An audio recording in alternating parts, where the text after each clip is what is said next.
At 2:03 a.m., the rain came down like it had been holding back for years, the kind that blanketed the streets in silence, save for the occasional slap of water against metal and glass. In the dim yellow flicker of a lone streetlight, Elijah Grayson stood in a soaked hoodie, phone in hand, brow furrowed. The call had ended just a minute ago. A wrong number. A quiet voice. Woman, maybe mid-30s, whispering, "Please." I didn't know who else to call. Then a click. Silence. He should have turned around, gone back inside, crawled into bed beside his 6-year-old daughter, who still slept with the worn-out stuffed bear her mother had given her. But instead, he stood still, the ghost of that voice settling over his shoulders heavier than the rain. Elijah had lived in shadows lately, of grief, of unpaid bills, of watching his daughter sleep while wondering how to keep the lights on. So when a stranger's broken voice begged into the silence, it lodged in him. He'd known that kind of voice once. He drove without thinking, windshield wipers struggling to keep pace. The GPS blinked, recalculated, blinked again. The address, barely coherent in the call, led him down winding lanes where the houses sat back like they didn't want to be found. Finally, a long gravel driveway appeared, gated, closed. He hesitated, heart thudding, not from fear, but the kind of anticipation you feel before opening an old letter you never had the courage to read. The gate creaked open when he pressed. The intercom. No voice responded, just a soft mechanical groan as it allowed him through. At the end of the path was a mansion, old but not tired, wrapped in ivy and moonlight. Lights glowed in only one window, as though the house held its breath. Elijah stepped out, the storm now a soft drizzle, and walked to the door, soaked to the bone. It opened before he could knock. She stood there barefoot, in a silver robe that caught the warm interior light like morning fog on lake water. Her face was pale, eyes wide, not scared, not welcoming. Just open, like someone who forgot how to close. "You came," she said. Elijah swallowed. "I think you called the wrong number." A beat. Then she nodded. "Yes, I did." They stood there, the storm behind him, her world behind her, and something invisible but real in between. "I almost didn't answer," he said. "I almost didn't call." Her voice was softer now, steadier, though her fingers clutched the fabric at her waist. She stepped aside. He entered without knowing why. The foyer smelled like cedar and something faintly floral, as if someone had lit a candle hours ago and let it burn out in silence. The walls were lined with paintings, portraits of people who looked like they'd never lifted anything heavier than a wine glass. The woman led him into a sitting room with tall windows and a fireplace crackling, low, like it too wasn't sure if it should still be burning. "I'm sorry," she said, offering him a towel, though he remained standing. "Unsure if sitting would mean he was staying? I thought you were someone else." I panicked. I was going to hang up, but then I heard your voice and... She trailed off. He finally spoke. "And you wanted someone to come anyway."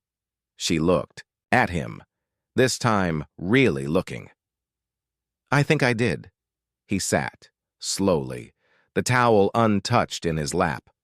She introduced herself only after a long silence. "Claire Bellamy." Elijah nodded. "Elijah, do you always drive out for strange women? In the middle of the night?" He gave a soft, tired chuckle. "Only the ones who sound like they're breaking." She didn't smile, but something in her face eased. She sat across from him, legs folded beneath her robe.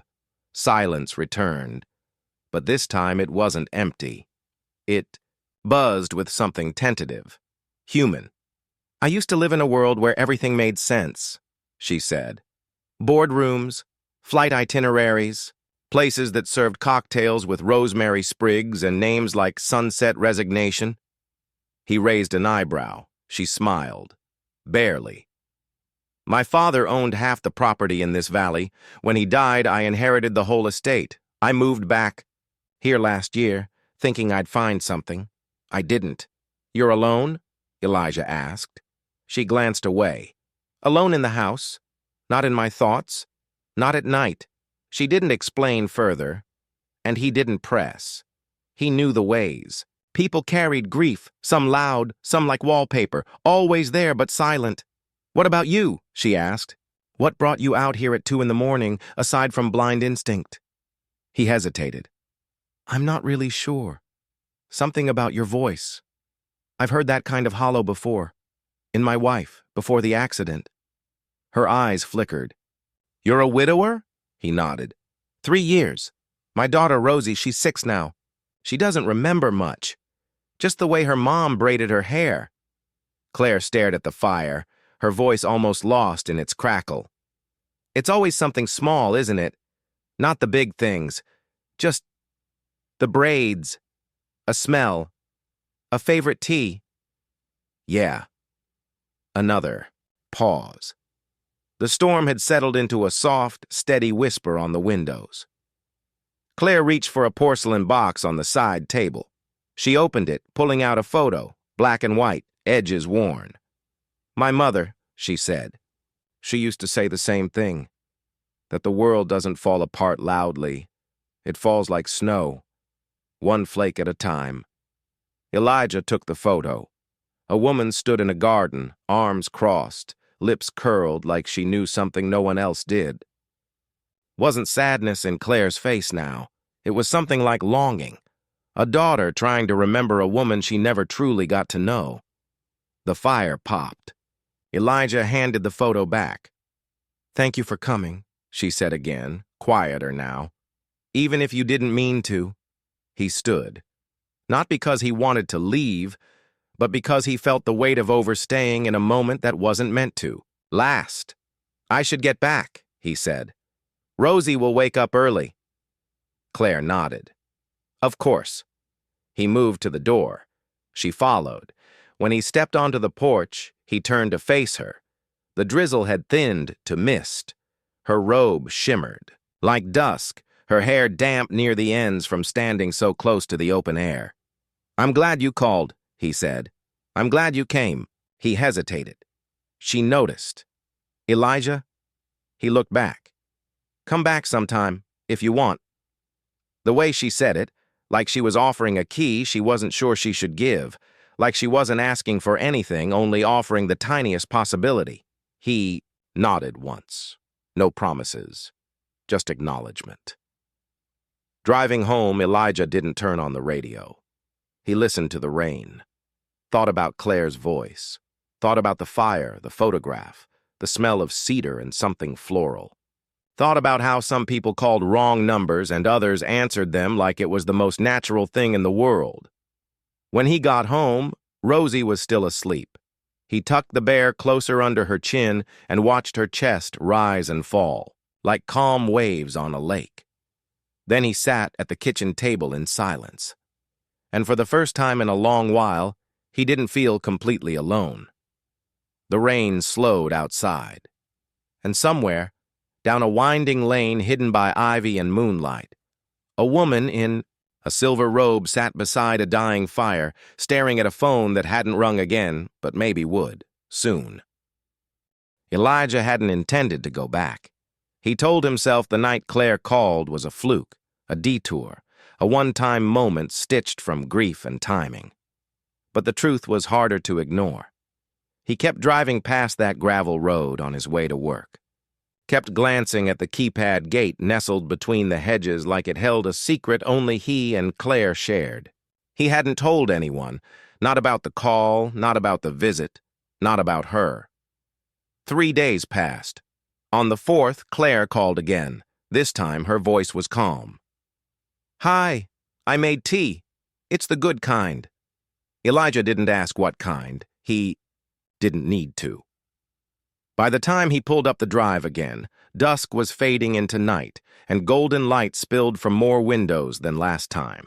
The front door opened just before he could knock, same as before.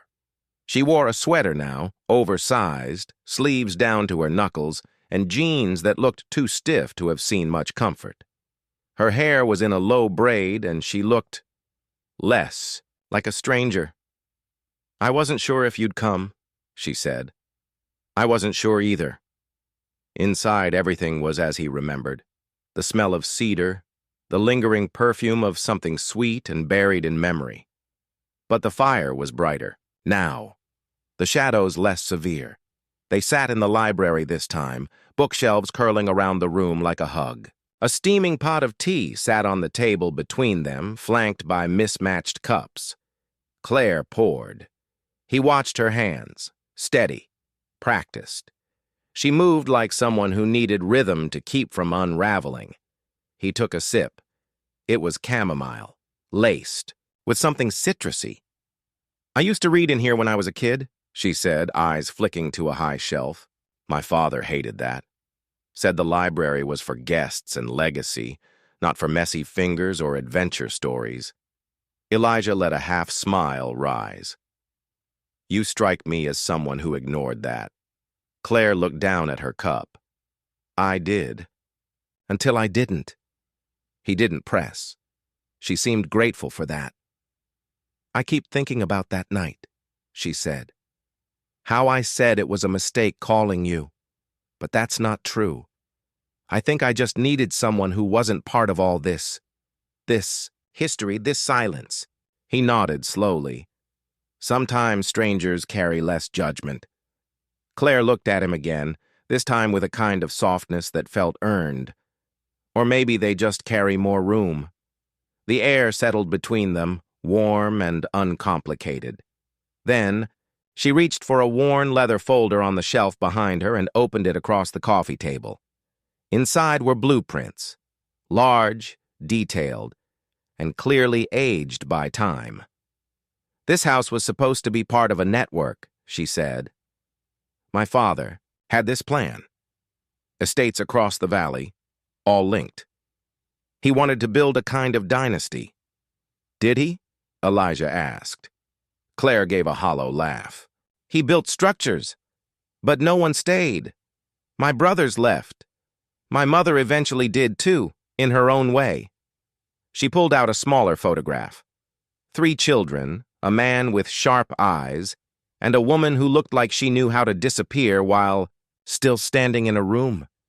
"I used to think if I stayed I could make it mean something," Claire whispered. "But the silence just got louder.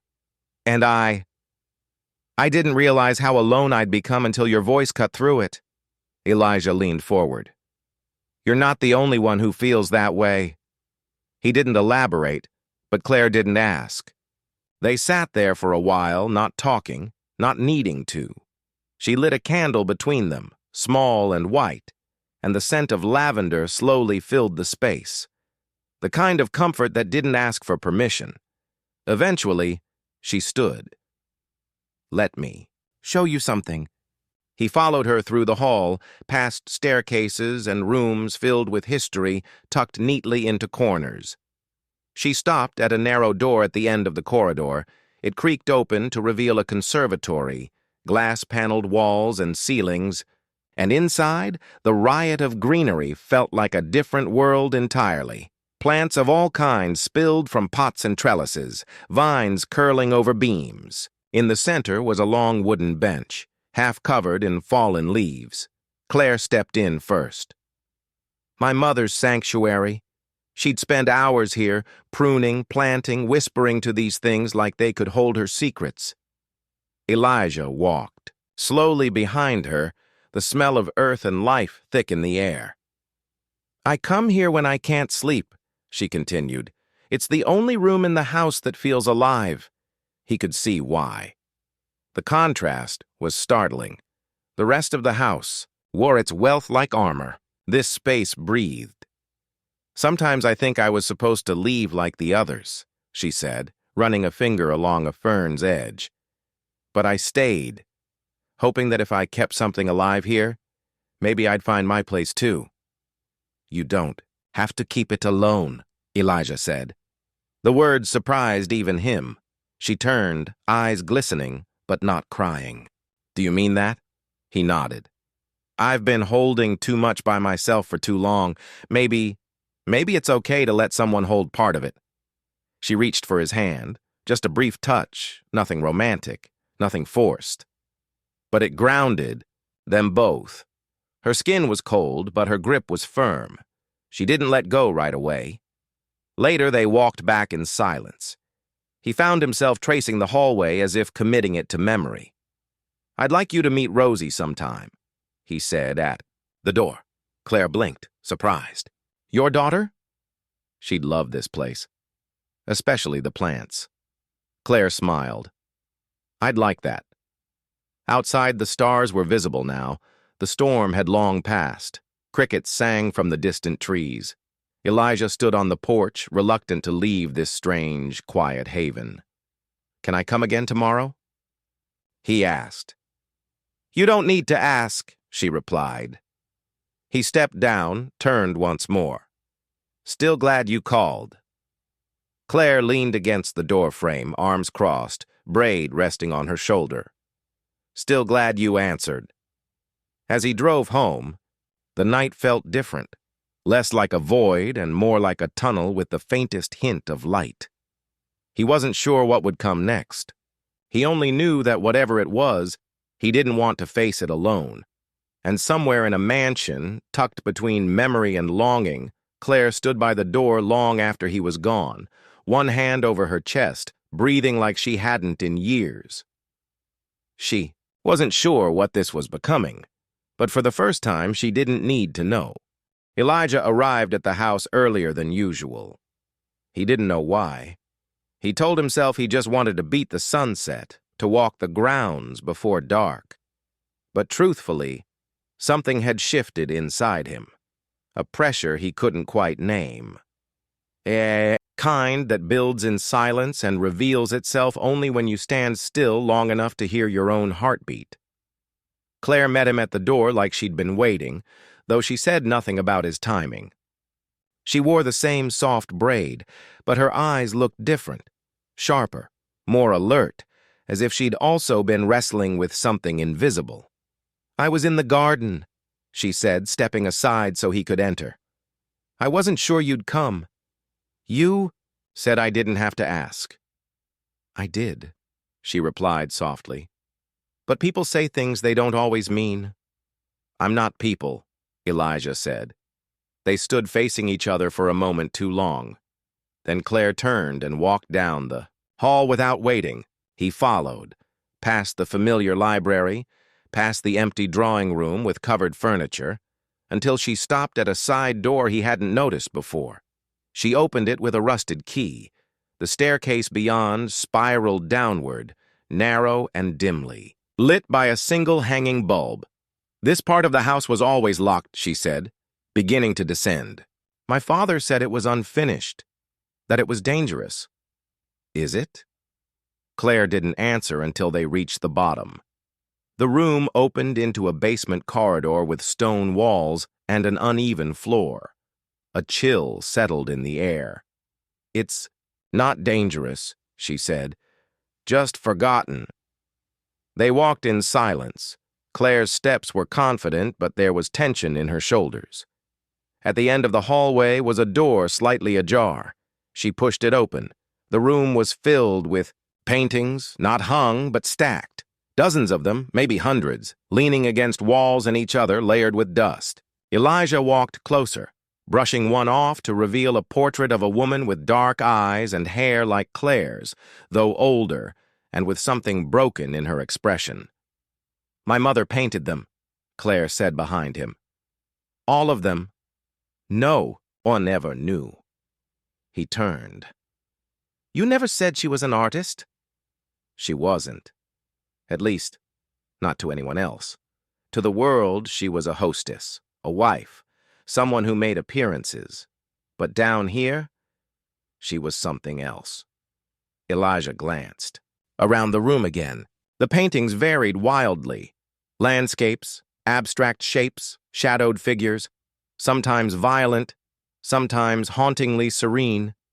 Each canvas felt like a confession. I found them after she died, Claire continued. It was like walking into a conversation she never got to have. Elijah touched one gently. Why show me? Because I don't want to be like her, Claire whispered. Locked in a house full of echoes. Afraid of being seen. He looked back at her. You're not. You don't know that. I'm starting to, he said. She exhaled and moved beside him. When I was a girl, I used to think if I loved this house hard enough, it would love me back. That if I stayed when everyone else left, I'd be rewarded somehow. Were you? No. She smiled without warmth. But now I think maybe the reward isn't the house. Maybe it's who I'm becoming in spite of it. They left the basement quietly. As they climbed the stairs, Elijah felt the weight of what they'd seen trailing behind them like mist. Back upstairs, Claire lit a fire in the parlor without saying much, and they sat across from each other, two people more aware now of the ghosts they carried. He studied her while she watched the flames. There was something unspoken between them, something that hadn't quite reached language yet. But it was there in the way she sat, not curled up or defensive now, but open, like she wanted to be understood. My ex-wife used to say I was too quiet, Elijah said suddenly, that I lived in my head too much. Claire glanced over, eyebrows raised. Do you? I did.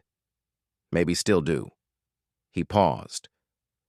But since I met you, I've started saying things I didn't know I needed to say. Like what? He hesitated. Like how sometimes I feel like a part of me stopped growing the day Rosie was born. That I became frozen in place. A dad. A protector. But not a person. Claire leaned forward slightly. That sounds lonely. It is. She didn't speak for a long time. Then she said, Sometimes I think I stayed here because I didn't know who I was if I wasn't my father's daughter. Even if he was gone, the title was still here. The role. I kept performing it. You don't seem like you're performing now. I'm not. They both fell quiet again, but it wasn't uncomfortable. If anything, it felt like something between them had clicked into place. The next few hours passed in easy rhythm. They made dinner together. Simple pasta, overcooked vegetables, mismatched plates. Claire opened a bottle of wine she said had been collecting dust for 10 years. Elijah took a sip and made a face. Tastes like regret, she laughed. Good. That's what I was going for. Later, they sat outside on the back steps, the night colder than usual, stars bleeding through the gaps in the trees. Claire pulled a blanket around her shoulders and leaned back, head tilted toward the sky. I used to come out here when things were bad, she said. My father's voice didn't reach this far. Do you still hear it? Sometimes, but less lately. Elijah glanced at her. That's good. Claire turned toward him. I think I like who I am when you're here. The admission struck something deep in his chest. Not romantic. At least, not yet. But intimate in the way truth is when it's spoken without shame. He nodded slowly. Me too. They stayed like that for a long time, the quiet stretching between them. When Elijah finally stood to leave, Claire didn't follow him to the door. She stayed on the steps watching the stars. Will you come tomorrow? She asked without turning. Yes, he said. This time there was no hesitation. The drive home was easier. He didn't need the GPS anymore. The road felt familiar, not just as geography, but as ritual, something earned. When he pulled into his driveway, the porch light was off, and Rosie's bedroom window glowed softly from upstairs. He walked inside quietly, dropping his keys into the ceramic dish near the door. As he passed the living room, he paused. There on the coffee table was a drawing. Crayon, wide strokes, a house with vines growing up the side, and a girl standing in front of it with a smile too big for her face. Rosie had titled it, The Green House. He picked it up and stared at it for a long moment. The next morning, Elijah woke early. The sky was still pale, not yet blue. He sat at the edge of the bed and looked out the window, watching as light inched over the hills. Something had settled in his chest overnight. Not peace exactly, but the beginning of it. By mid-morning, Rosie was up and tugging at his sleeve.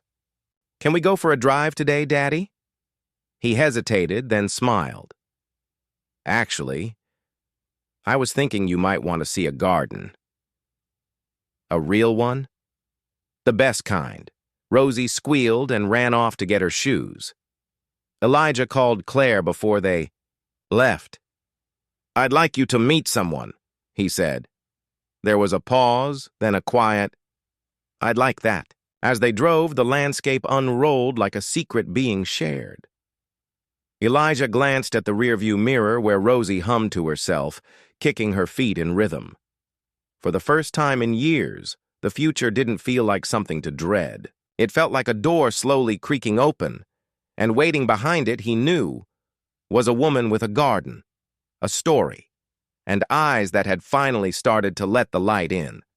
Rosie bounded up the garden path with the energy of a bird newly freed from its cage. The soft patter of her sneakers on stone echoed faintly beneath the canopy of overgrown vines. Claire watched from the porch, arms folded loosely across her waist, unsure if she should wave or wait. Her heart beat in odd double rhythms. She was good with plants, not children. Still, there was something about the way Elijah's daughter ran toward the roses, fearless, bright-eyed, that made Claire smile despite herself. "She's all ready." "Found your favorite corner," Elijah said as he stepped up beside her. Claire nodded. "She moves like the wind. I envy that." "She's been quiet lately, but not here."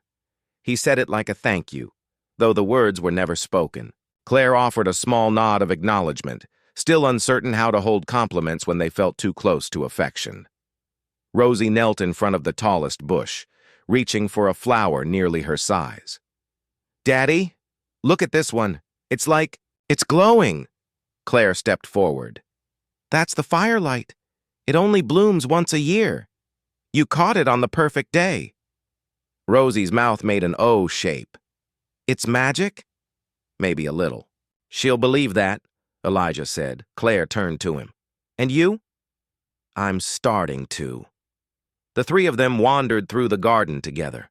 Rosie skipped ahead, peppering Claire with questions about plant names, colors, bugs, and why everything here seemed so alive.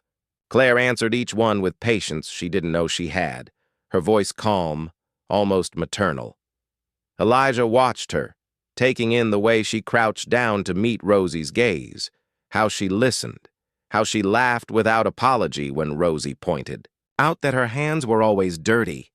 "It means she works hard," Claire said, "or that I don't wear gloves." Elijah chuckled, but there was admiration in his eyes.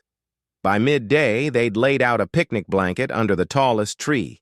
Claire brought lemonade in chipped glasses. Rosie declared it the best picnic ever, and promptly fell asleep on the blanket halfway through her sandwich. Elijah sat beside her, legs stretched out, eyes scanning the sky. Claire leaned against the tree trunk, tracing invisible lines on the bark. "You're good with her," he said after a while. "I wasn't sure I would be."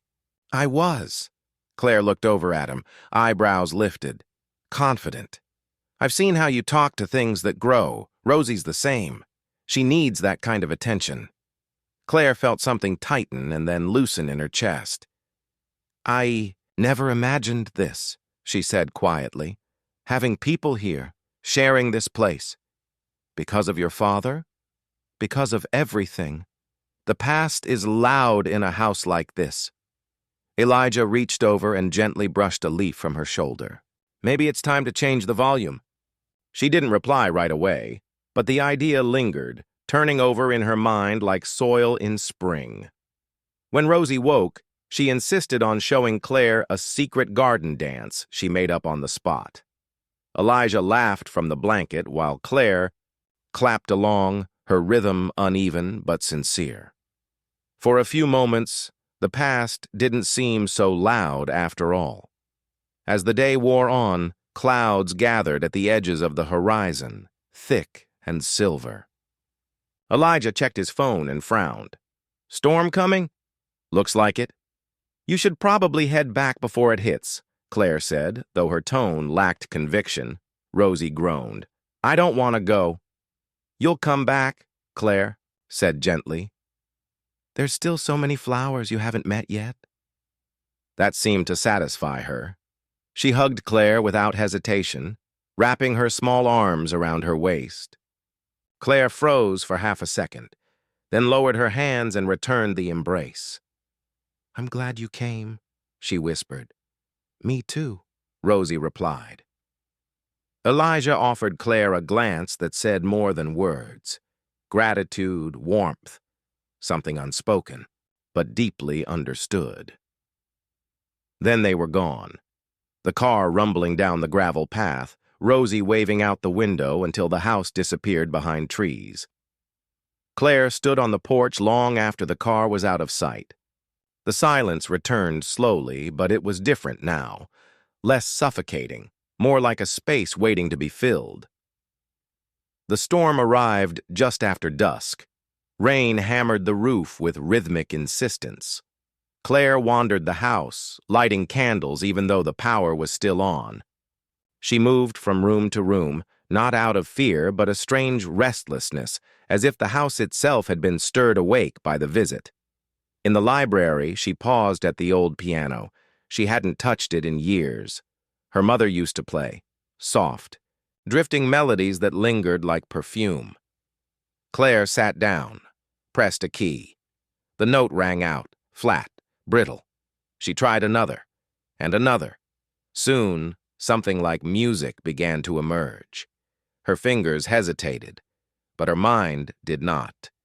She played for herself, for the silence, for whatever future might be trying to bloom. A knock at the door broke her concentration. It was sharp, urgent. Claire stood, heartbeat quickening. No one ever came this late. She crossed the hallway slowly, peered through the glass. It was Elijah. Soaked through, hair plastered to his forehead, she opened the door. "What happened?"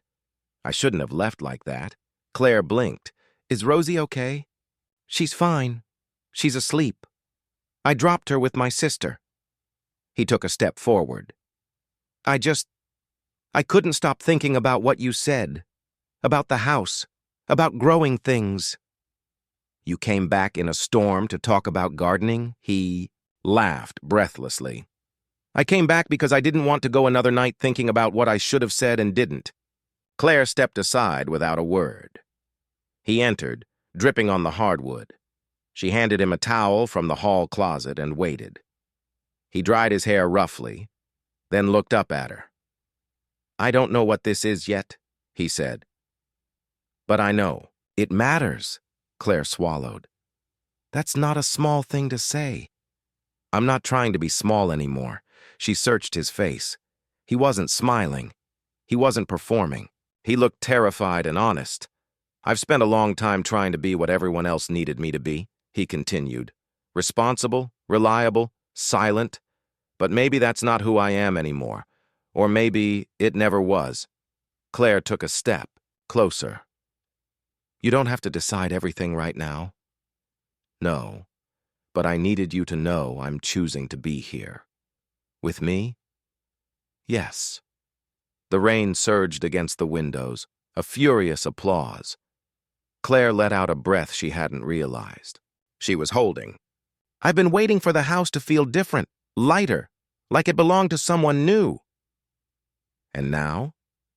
"Now I think maybe I'm the one who has to change first." They stood in the hallway, soaked and electric. Neither moved for a while.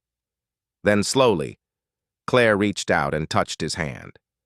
It was cold, but it was real. He squeezed her fingers gently, as if anchoring himself to the moment. "Stay," she said. And he did. Later, they sat in the library, a fire crackling. Between them, Elijah sipped tea from one of Claire's mismatched cups. She curled up on the arm of a chair, one foot tucked beneath her.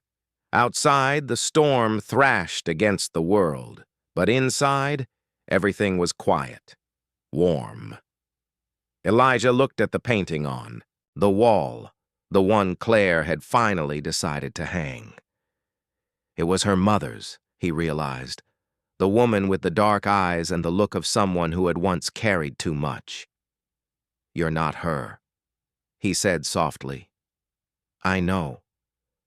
But you're part of her, and you're part of this place." Claire nodded, "And maybe it's time I stopped being afraid of that."